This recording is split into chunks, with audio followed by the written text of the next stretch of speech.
Տիկնայք և բարոնայք, պատվավոր հյուրեր առաջին հերթին, նշեմ, որ իմ համար մեծ պատիվ է գտնվել Հայաստանում, մենք Հունաստանը և Հայաստանը ունեն դարավոր բարեկամական կապեր։ Ուժեղ Հայաստան։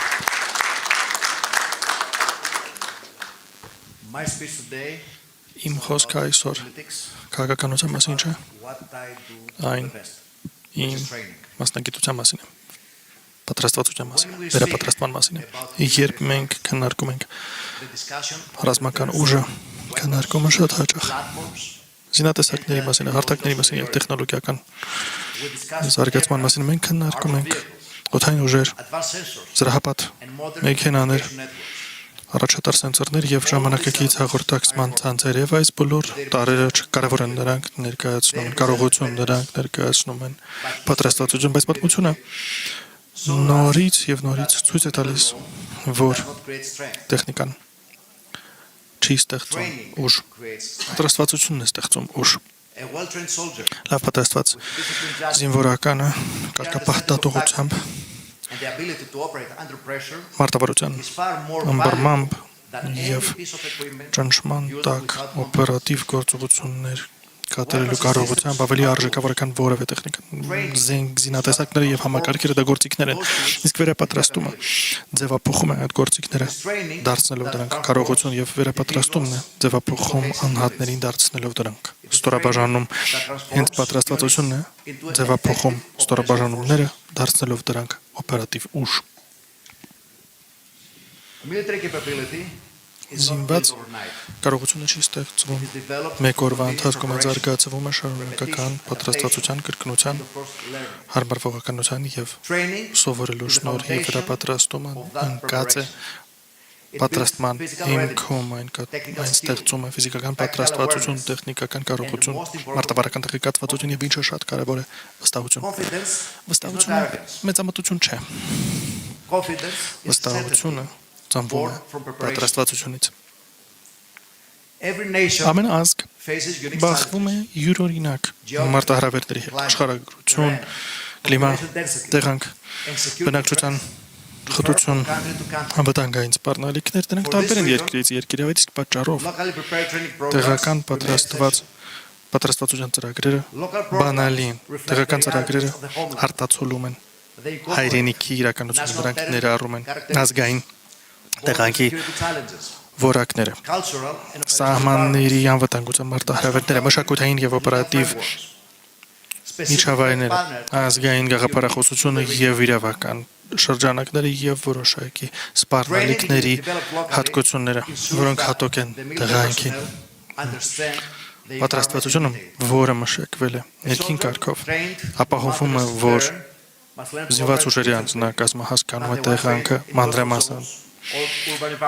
Զինվորը, որը պատրաստված է լեռնային տեղանքում, պետք է ուրիշ կերպ աշխատի, քան մեկով պատրաստվել է ծովափում կամ քաղաքային միջավայրի համար։ Մի ազգ, որ ունի բարդ սահմանային պայմաններ, պետք է պատրաստվի տոկունության, ուշադրության և արագընթաց արձագանքման համար։ Տեղական ծրագրերը կառուցվում են ընդհանուր ընկալում տարբեր ստորաբաժանումների կողմից, և դա նպաստում է փոխգործելիության, ինչը շատ կարևոր է։ Տեղական պատրաստված ծրագրերը ինքնաբավ են։ Պատրաստված զինված ուժերը միշտ պետք է ունենան համապատասխան կարողությունը, որ պատրաստեն իրենց անձնակազմին, անկախ դրանից,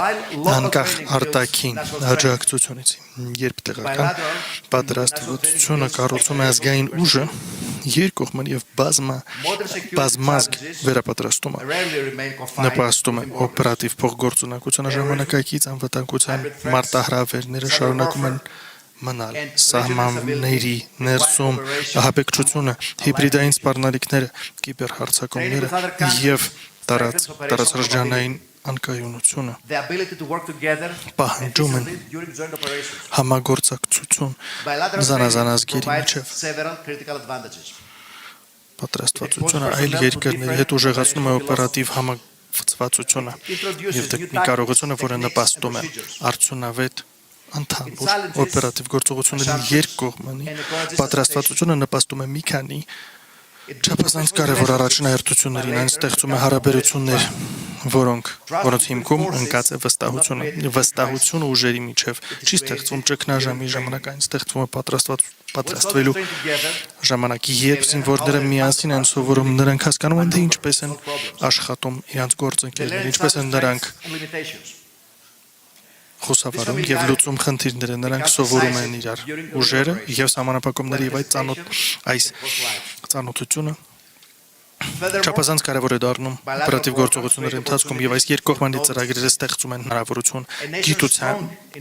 գիտելիքի փոխանակման համար միազգ, որը ուժեղ է ծովային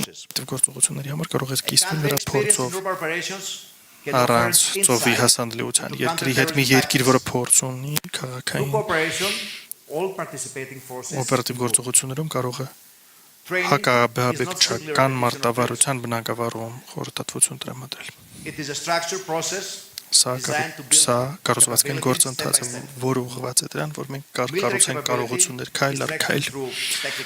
Զինված ուժերի կարողությունները ուժեղացվում են տեխնիկական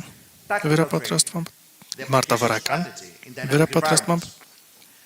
ֆիզիկական վերապատրաստմամբ,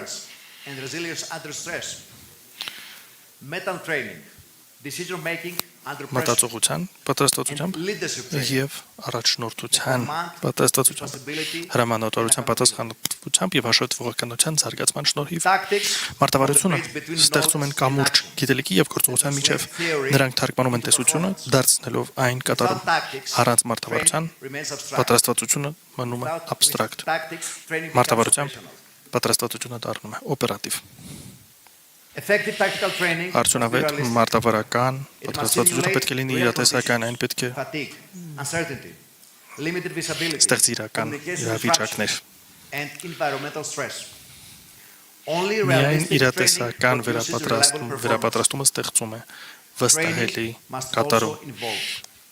Պատրաստվածությունը նաև պետք է ձևափոխվի, սպառնալիքները փոխվում են, տեխնոլոգիաները զարգանում են, թշնամիները ադապտացվում են, այդ իսկ պատճառով վերապատրաստումը պետք է մնա դինամիկ։ Ստատիկ պատրաստվածությունը արտադրում է կանխատեսելի վարկ, կանխատեսվածությունը դառնում է զգայունություն, խոցելիություն, ժամանակակից ուժերը պետք է մտածեն, այլ ոչ թե միայն արձագանք են։ Հունաստանը մի վառ օրինակ է, թե ինչպես պատրաստվածության մշակույթը աջակցում է մեր ազգային պաշտպանության պատրաստվածությանը, մեր մոտեցումը պատրաստվածությանը կառուցված է մի քանի սկզբունքի վրա։ Շարունակական պատրաստվածություն։ Մեր ուժերը գիտակցում են, որ մեր պատրաստվածությունը ժամանակակորճ է, այն մշտական է։ Պատրաստվածությունը սեզոնային չի, այն շարունակական է։ Տեղանքին ադապտացիան։ Հունաստանի աշխարհագրական միջավայրը մենք ունենք գաղզիներ, լեռներ, ծովափ։ Մենք պետք է կարողանանք աշխատել տարատեսակ տեղանքում եւ դա բերել է մարտավարական պատրաստվածության մասնագիտացված ավանդույթների։ Հատուկ վարժություններ ուղղված են դրան, որ մենք նրանք իմիտացնեն իրական օպերատիվ միջավայրի մեր սցենարները ներառում են անորոշություն, ժամանակի սահմանափակվածություն եւ ռեսուրսների սահմանափակվածություն, պայմաններ, որոնք նման են իրական պայմանների։ Իհարկե, ես կարող եմ շարունակել նկարագրելով հունական զինված ուժերը եւ մեր վարժանքների տեսակները, բայց դա մեր կետը չէ, կարևորը Հայաստանն է, թե ինչպես մենք կարող ենք դարձնել Հայաստանը ուժեղ պատրաստելով այն պատրաստվածությունը, դա ռազմավարական ներդրում է, դա ծախս չէ։ Ամեն ժամ, որը դուք ծախսել եք պատրաստվածության համար, այն իջեցնում է անկախատեսելիությունը օպերատիվ միջավայրում, որևէ իրատեսական զորավարժություն իջեցնում է ճգնաժամային պահերին մտածելուն հատկացված ժամանակը։ Զինված ուժերը, որոնք ներդրվում են պատրաստվածության մեջ, նրանք ներդրվում են կարողությունների մեջ։ Զինված ուժերը, որոնք չեն ներդրվում, որոնք անտեսում են պատրաստվածությունը, նրանք հրավիրում են լրացուցիչ ռիսկ։ Անձնակազմը պետք է լինի պատրաստված Դա բերում է վստահությունը նպաստում է փոխգործունեությանը, որը նպաստում է հաջողությանը։ Դա պաշտպանում է կյանքեր ոչ միայն անձնակազմի կյանքերը, այլ նաև քաղաքացիական կյանքեր, նույնպես ուժեղ զինված ուժերը չեն պատրաստվում որպես առանձին միջոցառումներ, դա պատրաստվածության մշակույթ է։ Այդ գիտելիքը պետք է պահպանվի, մշակվի եւ փոխանցվի սերնդեսերունդ։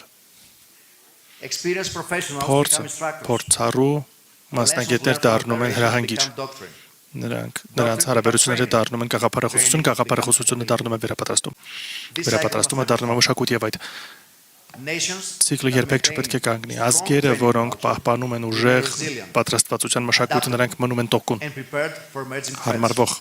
եւ նրանք պատրաստ են առաջ եկող սպառնալիքներին։ Ամփոփելով տիկնակ եւ պարոնայք, զինված ուժերի ուժը սկսվում է մարդկանցից։ Մարդիկ դառնում են կարողունակ, պատրաստվածության շնորհիվ պատրաստվածությունը դառնում է արդյունավետ կարգապահության, իրատեսականության եւ պատրաստվածության շնորհիվ դա ազգային պատրաստվածության բաղադրիչ է։ Բազմակողմանի համագործակցության շնորհիվ դուք ընդլայնում եք ձեր գիտելիքը եւ օպերատիվ փոխգործելիությունը։ Մարտավարական զարգացումը տեսությունից դեպի գործողություն եւ ուժեղ հարաբերությունները ապահովում են, թե ինչպես մենք ասում ենք Հունաստանի զինված ուժերում ստեղծում են մի ուժ, որը կարող է արձագանքել ժամանակակից մարտահրավերին։ Վերջը տեխնիկան ձևը սահմանում է ձեր ներուժը, բայց պատրաստվածությունը սահմանում է ձեր հնարավորությունները։ Կոմպետենտ ուժը դա պատրաստված ուժը դա ամենաուժեղ ապահովությունն է ձեր ազգային անվտանգության համար։ Thank you very much.